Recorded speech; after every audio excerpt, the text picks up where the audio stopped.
Okay, and I think we should make a start. It's only half an hour today. So welcome everyone to the third Lunch and Learn. Um, just to recap, Monday was absolutely fantastic with Ashley talking about respect and personal respect and how we can respect people in the workplace and different ways of dealing with that. Yesterday, we talked about menopause awareness, and I mean, the feedback we got was absolutely phenomenal. I'm still receiving emails and messages about it. So I think it's something that we probably need to discuss with our HR department as well and see what senior management want to do with this on menopause. And today we have the inclusion through food. Wow. I do like that, Jack. The food is three O's. That's great. Emphasis on the food. Mistake Um, number one. I'm sure you'll see a couple in the typings. I thought that was deliberate, but I think, I'll pass it on to Jack. And I just want to say, thank you all for attending. There's some much more fantastic subjects coming on tomorrow as well and Friday. So please keep that support going for our champions. They've been doing some phenomenal, great work throughout the last couple of weeks for this, just to make sure you've got added value today. This week for Inclusion Week. So I'll pass you on to Jack. Thank you, Tracy. Just to start off, just so everyone's aware, I'm working from one screen due to a little technical hiccup on my end. So I might not see things come through in the chat if anybody does put anything in the chat. So Tracy, I'm sure you'll be happy to butt in when need be. Feel free. Of course. So yeah, today's topic is inclusion through food. It's not the full 30 minutes will not be occupied by me talking about food. There will be some other topics thrown in there as well, but everything is in line with number 3 and 4 from CRH's 4 I&D priorities, which is to make sure our workplace and culture are inclusive and that our workforce reflects the communities in which we operate. So a little bit about me to start off with. In 2017, I was fresh out of university, and it suddenly dawned on me that the career pathway following an English degree was perhaps not the easiest to navigate. After some deliberation, I decided to study for a CELTA qualification in Krakow, Poland, and become an English language consultant. Posh words for saying I was an English teacher. It was my first time living away from home, and I was in a different country without speaking the native language. But luckily, my first month or two was so busy with studying, getting an apartment, registering my business, that I did not really have time to reflect on how I was feeling or to allow myself to feel overwhelmed in any way. I love being so busy. I passed my teaching course with flying colours, had a great time, and Krakow was such a great place to live, beautiful old town. And the school I was actually working in overlooked the main square, which, if any of you have ever been to Krakow, you'll know it's beautiful. In January of 2018, I passed my course and I moved away from the touristic hub of Krakow and I settled in Warsaw, Poland, as the capital city. It's a lot less touristic, a lot busier. And I don't think I would be offending anyone here when I say that Warsaw is generally it's quite a grey city in winter months. A lot of the architecture is quite brutalist, quickly erected concrete buildings in the aftermath of World War II, and the beautiful pre-war buildings were mostly destroyed. Something like 85% of the city was destroyed. It is a very green city. It's one of the greenest cities in Europe. It's got a lot of parks, but of course not much greenery can survive in minus 26 degrees in the winter, like it was in my first winter in Poland. And so for my first few months in Warsaw, not only were my surroundings quite, let's say, depressing, but it was also midway through the academic year. So being a new self-employed English teacher was quite difficult. I had a lot fewer teaching hours than I would have liked, all at different times of the day. And because of the weird blocks of free time I had throughout the day, I finally and reluctantly started to check in on how I was feeling. I had no rhythm. I'd lost quite a lot of weight. I wasn't eating properly. I was sleeping no more than a few hours per night, and I had quite bad insomnia. And my motivation was dwindling. And it dawned on me that the group of lads that I would see every other day at home in the UK were no longer there for a quick beer. And I couldn't really plan things with them at the weekends unless I wanted to fly back. Thankfully, Ryanair £10 flights allowed me to do that quite often. After a couple of months, though, I did acclimatise and I started to love my time in Poland. I cycled across the whole of the country. I watched Legia Warsaw home and away. And I have those few years to thank for lots of amazing memories and allowing me to meet my girlfriend of 6 years. And I now have a lot of friends from places all over Europe. So luckily, I have an excuse to travel very cheaply across Europe every few months or so and see my friends. Poland really is one of the best countries to visit as a tourist, and I could fill a lunch and learn session every day until the end of the year, talking about the history and the great places to see and the food to try in Poland. The reason I'm telling you this is because at that time I was an immigrant. I'm not going to use the word expat. I don't know why we use the word expat when we go to places, but immigrants when people come here. I'm not a fan of that. I was an immigrant. I was foreign. I was working for a Polish school, and the school mostly employed Polish nationals. After some time, I did start to make friends in Warsaw. Some were fellow immigrants. A couple were Poles from my workplace, but getting my foot through the door for any social interaction, it was all I really wanted with my colleagues, and yet it seemed really difficult. All of them spoke near perfect English as English teachers, but at the same time, I didn't want their social lives to be burdened by my low-level Polish or forcing them to speak English. And so I could never get the feeling that I was anything other than foreign. I understood it wasn't their fault. I was the foreigner, and Poland is a more homogenous country than the UK. And with the exception of 1 million or so Ukrainian immigrants, they do not have the same exposure to foreigners as perhaps we do in the UK. And I couldn't expect everybody in the school as a collective to adapt their whole idea of inclusion for me. When I joined Leviat around 18 months ago, I noticed that actually, as a global company, and at Sheffield especially, a site with many nationalities, we do have the tools, the resources, and the people to make sure that everybody does feel at home, no matter which patch of land they were born on or what their mother tongue might be. Just putting it out there, I was never purposely excluded from anything in Poland, and I can't claim to have ever faced any direct racism or xenophobia or anything like that.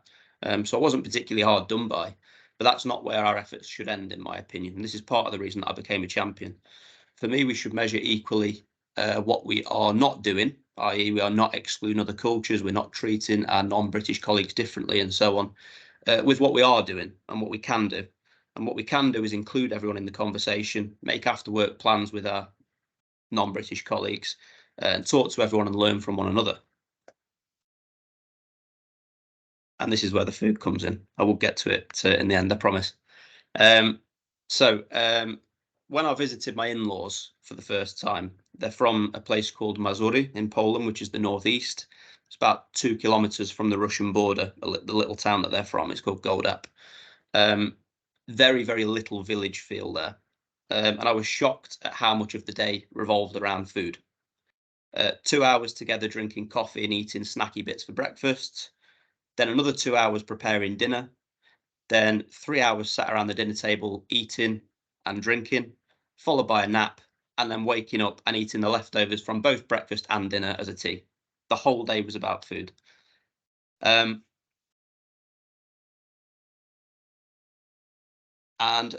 saying she had 5 children, including twins, my mother-in-law is not a big lady. She absolutely hoovered up fish and chips at Trench's in Whitby when she first came to the UK, but she's tiny. I could not believe how much food they were eating versus how skinny her whole family were. And then I think I realised something clicked. Everything we consumed over that weekend, with the exception of cola as a chaser to the ridiculous amount of vodka they would put away, was on the greener end of a spectrum that I will show you in just a moment. Yes, a lot of the meals took time to prepare, but rather than choosing the easy option of a quick 20-minute bung in the oven meal, they invested a little extra time into their health and longevity by removing ultra-processed foods from their diet.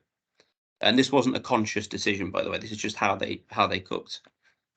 The list of ingredients, all fresh, in a mammoth plate of food that they would serve, was probably about half as long as the list of ingredients in something I was used to eating in the UK. And most of those ingredients resembled the bits of the periodic table that I couldn't remember from school. Full of chemicals, full of additives, full of preservatives. I explained all of this fascination I had with the way that they prepared food to my girlfriend, and she looked at me like I was a complete moron. I explained that most households in the UK buy packaged foods that are easy to cook, take very little preparation, and take away the thought process of making a marinade or breading the meat, etc. And she was shocked that this was normal. As a rule of thumb, just for a week or two, I told myself that if I didn't understand any of the ingredients on the back of a package, I would not include it as part of my diet. This is hard in English, but trust me, it's much harder in Polish when you're shopping in a Polish supermarket. I returned from my first shop with a bag of vegetables and some fresh meat, nothing else, and proceeded for an entire week to make the blandest and least appetizing meals I had ever eaten in my life. I swore at the end of the week it wasn't worth it, but I did notice one thing. My insomnia was almost gone. I was sleeping 7 to 8 hours a night. So I kept it up, still having the occasional takeaway, a few beers at the football at the weekend. But sure enough, all of my little grievances or issues about moving abroad were slowly disappearing. And I can't pin it all to how my diet changed, but I thought, hey, if it's not broken, don't try and fix it. Since then, me and my girlfriend have generally kept Monday to Friday, our working week, as our fresh food only days. But I can assure you my cooking has developed somewhat since making those bland meals, thanks largely to our own research on ingredients and a very few old cookbooks. And I must emphasize old cookbooks here. My favorite book, it doesn't sound very appetizing, but it is, trust me. It's a book on the rich culture of European peasantry cuisine. Peasant has a bit of a negative connotation to it. I understand that, but it's a lot about the history of what poor people would do with the few ingredients they have and how they would get the maximum flavor out of it.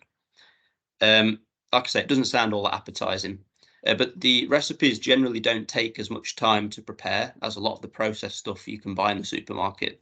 They cost half the amount, and I promise that will taste so much more wholesome and won't leave you feeling bloated, tired, or groggy like a lot of the chemical induced sort of food that you eat in the supermarket is. Some of the regions this book takes its recipes from, furthermore, live to be some of the oldest populations in the world, such as the blue zone of Sardinia, where the diet is largely what we're told in the West is everything that is bad for you. They eat a lot of bread, a lot of cheese, not much meat, and they drink wine with nearly every evening meal. And yet they live to be 90, 95 years old. And if you die before 90, it's considered a weird, bizarre case. In fact, most diets you hear about nowadays, I have a vegan friend who claims that she's never felt better being a vegan. I have a mate who's a carnivore. He will only eat meat, and by no means I'm advocating that. He looks horrendous. He looks like the shell of a man. I do not recommend eating a carnivorous diet. But both of them claim that they've never felt better eating those two different diets, and yet they're opposite ends of the spectrum. And I've tried to pin it as to why they both claim that. And I think the one thing that they do have in common is that when you start taking on a diet like that, you start paying attention more to what you're eating. And this will lead to you eating, generally speaking, a lot fewer chemical foods. You'll start eating more fresh produce. And yeah, like I said, it's a decreased intake of the processed produce. This is the spectrum I was referring to earlier. Most dietitians will advise to see what works for you. But for me, cutting down on processed foods has really helped my health and the way I feel. Unfortunately, it's the higher income countries that are hit the hardest by this, which does include the UK. Research was carried out in Brazil, which consumes significantly less ultra-processed food than the UK, but the findings were quite revealing on the impact of ultra-processed foods on health. They found in 2019 around 57,000 premature deaths were associated with eating ultra-processed foods. They define ultra-processed as anything ready to eat or ready to heat. So any ready-made microwavable meals, pizza, fries, fizzy drinks, store-bought sauces, soups, chocolate. During the study, there were 250,000 deaths that were preventable in the ages of 30 to 69. And whilst consumption of ultra-processed food was linked to 10% of those, which is staggering on its own, diets in general were linked to 21.8% of those deaths. Another study in 2022 found that higher rates of consumption of these foods among men can lead to a 30% increase in the likelihood of developing colorectal cancer. Unfortunately, the shelf availability of ultra-processed foods are on an upwards trend, not a downwards trend. They're replacing a lot of the fresh foods that we can buy. Luckily, if this is something that you also want to pay more attention to, like I do, there are books and tools out there that you can use to help you. One of my favorite is an app called Yuka, and I will put this in a link in the chat afterwards so that everybody can download it. Perhaps I'll put a picture of the QR code in so everyone can scan it. This app allows you to scan the barcodes of nearly every product you can find in your kitchen cupboards and in the supermarkets to find out how good or bad for you something is based on the amount of additives, the amount of preservatives and other chemical traces within the food. And I personally use it in the home. My girlfriend is a lot more comfortable looking like a weirdo in Aldi, scanning everything as she walks down an aisle. You'd be staggered at the amount of things in there that are considered ultra processed that we consume on a day-to-day basis. And that's why I want to set a challenge for everyone. You don't have to change your diet. All you need to do is use this app to measure how much of the food or drink you consume in a regular week is ultra processed or considered not healthy by the app. If you don't want to mess around with the app, or you don't want to look like a weirdo in Aldi like my girlfriend does, you can use the old-fashioned method. All you need to do is look at the ingredients list on everything that you consume or use even as a small ingredient in a recipe that you're making, and make a note of how many of those foods contain something you've never heard of, or that resembles a chemical compound. If you wish to change your diet afterwards, that's up to you. But by following this challenge, you can at least start to build a picture of how much unnatural food you're really consuming and then take action. So, in a really long-winded and winding way, we end up at the real reason I wanted to put this session together in Inclusion Week. The first topic I spoke about was my experience of living and working in another country and how I had a difficult time getting to know my colleagues.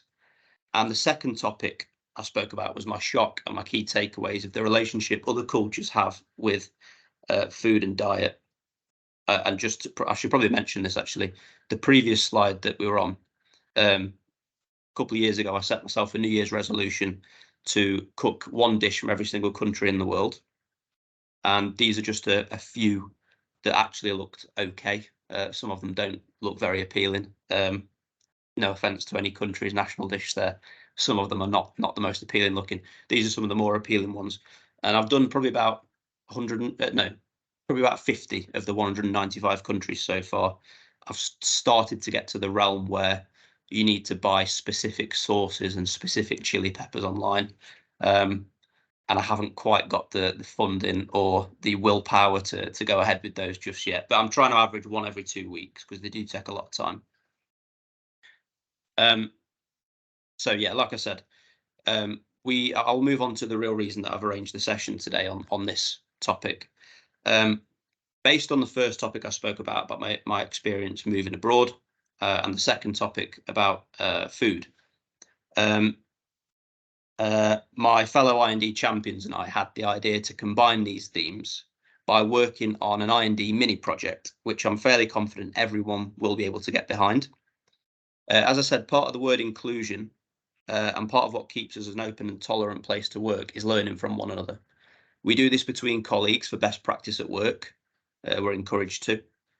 We do this between departments or work streams to streamline processes. So there's no reason we can't do this between cultures too, to benefit our lives outside of work. And I want to share with you today the early draft of our mini project, the Leviat UK Cookbook. This booklet of world recipes will be produced and then made available to all of our colleagues across the UK business. But unlike a shelf-bought recipe book, this booklet will only feature recipe submissions from our wonderfully diverse colleagues within the UK business.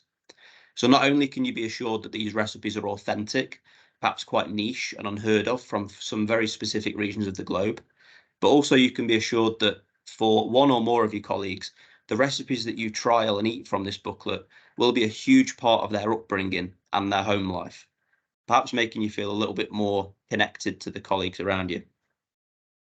And as well as that, I have tried to make sure that there's very little ultra processed food in here.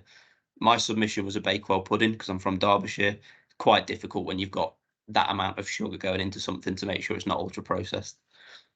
For many cultures, food is about more than basic functionality of getting the right nutrients. It's about rich and varying flavours. It can be about quality social time.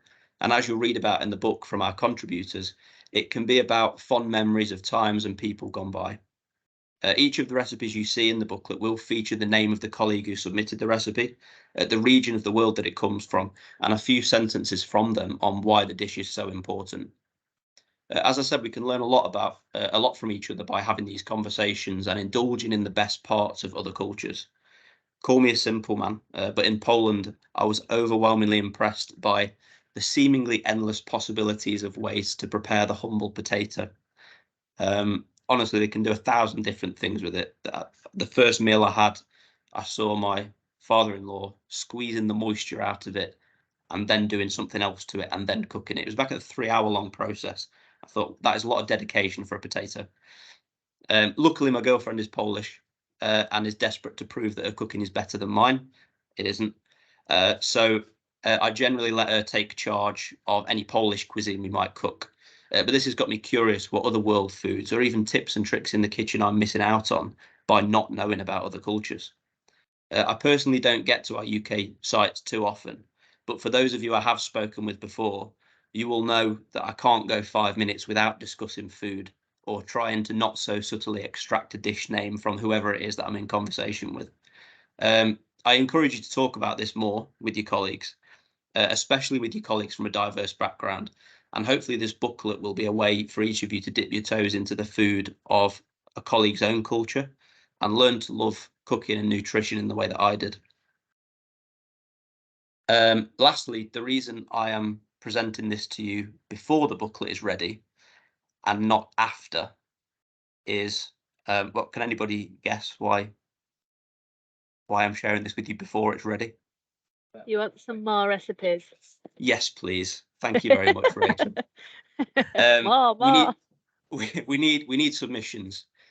So far, I would say we've probably got about 10 or 11. And I haven't put this out on a mass communication because I'm conscious I don't want to flood everybody's inbox. I know everybody's busy with this, that, and the other. So I've not put a mass communication out there on this. I think D-side, I think Paul, if Paul's in the meeting, thank you very much. I know Paul has got a few recipes coming in from D-side because he has put a mass communication out there at D-side. But we do need recipes. There's about 10 so far. I've not managed to type them all up yet, but Rachel, you'll see that yours is up there. I've put Scouse in there. So yeah, we need recipes. We've got, I'd say, about probably 6 or 7 different countries so far and a couple of different regions within the UK. But I think my personal target would be about 20. And the reason is CRH did this from head office a couple of years ago, and theirs was okay, but I think ours can be better.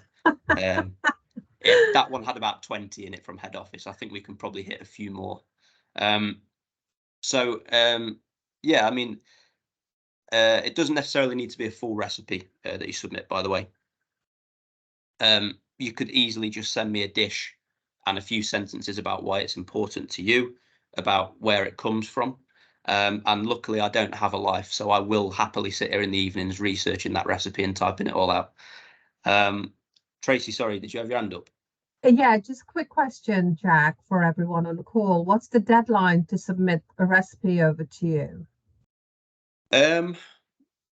We wanted to try and get the booklet ready for, I would say, the end of October, which there will be a bit of lead time involved in getting that turned around. So as quickly as possible, really. Friday would be ideal, but I think the start of next week could perhaps do as well. Doesn't need to be anything long, just a quick one. So the end of next Friday, would that be sufficient? We could probably drag it to next Friday. That's fine. Okay, Carol Moffat has asked a question. She said, can it be any type of recipe? Sure. I mean, the ones that we've had so far have been great because they've been from places, people's birthplaces. They've perhaps had a grandparent who's cooked something for the family. So normally it is tied with someone's upbringing or someone's birthplace. But yeah, if you have something that you want to send through, then please do so.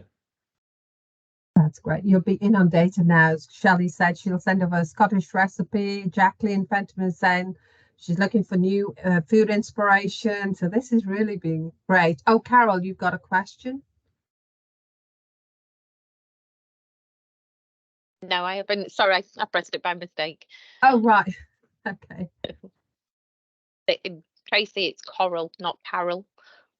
Oh, is it Coral? Oh, sorry. Apologies. It's It all must right. be my It's all right. eyesight. Apologies. It is Coral. It's okay. Yes. Thank you.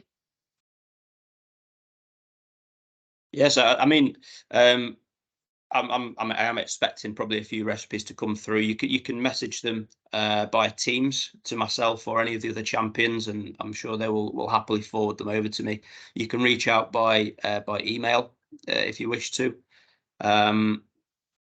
and maybe I don't know if there's anybody that would like to. If anybody can think of one off the top of their head now, I'm not sure if anybody wants to suggest on the call.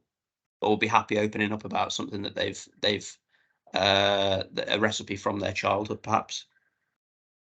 Spare ribs and cabbage is another one. What's that, Rachel? My dad, spare ribs and cabbage is another one. It links to probably not far off your book you were talking about the peasant recipes. It comes from, again, it's a Liverpool based one, I think.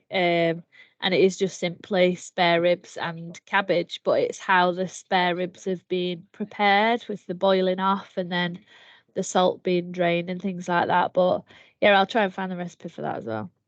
That'll be good. Yeah, send that through. A lot, like you said, a lot of these peasant, and I hate that word so much because it makes it sound like I'm referring to poor people food, and that's not what it is at all. There's a lot of rich culture there. Even I think foie gras, that comes from peasant food, and in this book it talks about how foie gras, you'll pay £40 for that in London, but actually peasants in France were eating that 200 years ago and it was normal. But a lot of the nice recipes that we have today come from what is considered peasant food. So I love anything like that. So yeah, send that through, Rachel. We'll get that in there as well. I don't know if anybody else wanted to share any thoughts they had. Matt asked if someone can share a perfect Yorkshire pudding, as mine doesn't come out. Well, his and mine comes out like a pancake. I do the same. Honestly, Matthew, it's appalling when you look at my Yorkshire puddings. So not really a meal, but we'll stop the kids ribbing me every Sunday. Yeah, can someone tell us what to do with Yorkshire puddings? Is it to put the batter in the fridge beforehand, like 15 minutes before you cook it? I'd love to know. Please help. Well, I mean, one thing that I do is make sure that the oil is absolutely piping hot in the oven first. I use duck fat. What do you use, Matt? Oh wow. I was thinking, in fact, don't bother sharing the recipe. You know, I learn more by people showing me. So if somebody wants to come around and cook Sunday lunch for me, they're quite welcome. That's a nice get out one, Matt. Great one. Jack, you got a job, mate. Listen, if it's on Leviat's time, I'll come and cook for everyone.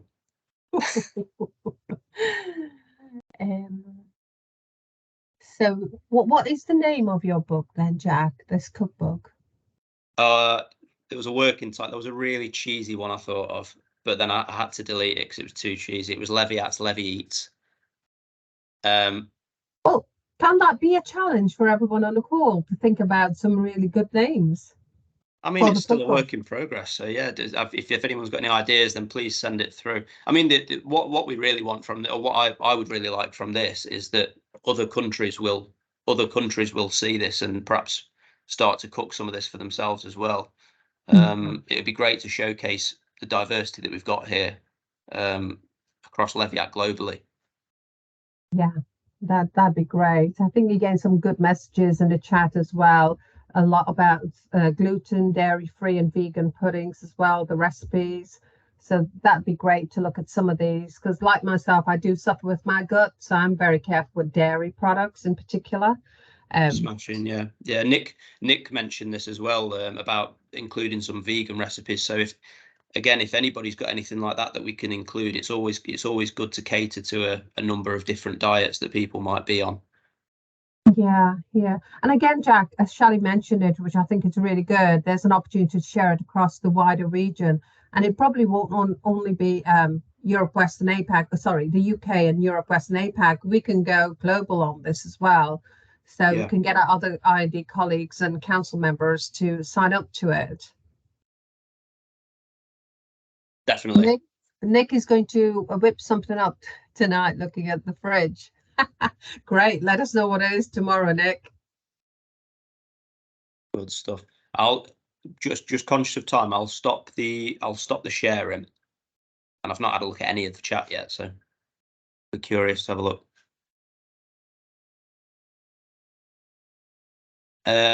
Okay, so I know it's past. I don't want to keep people too long. So if I can just ask that if any of you have got any suggestions at all, please pop them through via any means, and they will get to me. And then we'll make sure that it's included. Tracy, did you want to say anything about tomorrow's session? Yeah. So thank you for that, Jack. So tomorrow we'll have some more on culture. So it's a really exciting topic to learn about different cultures and what we're going to be doing in the UK and globally within Leviat. Also on Friday, we have the mental health and mindfulness. So be aware of it. I know Mehmet mentioned it this morning in his global call about mental health and mindfulness. So I know the senior management team are looking at that as well. Be mindful of it. So again, bring it up. Support all the champions as you have been doing this week. I think it's great. We've got some senior team members here as well. So thank you for joining us today. Do take the opportunity of looking at the other videos we had, the recordings on Monday and Tuesday. It's been some really good, interesting topics and great conversation and discussion points. So on behalf of myself and the council, thank you very much for joining, and see y'all tomorrow, the next Lunch and Learn. Thank you, everyone. Thanks. Bye-bye. Cheers. Thanks, Jack. Bye. Thanks, Jack. Bye. Brilliant. Thank you. Thank you. Bye.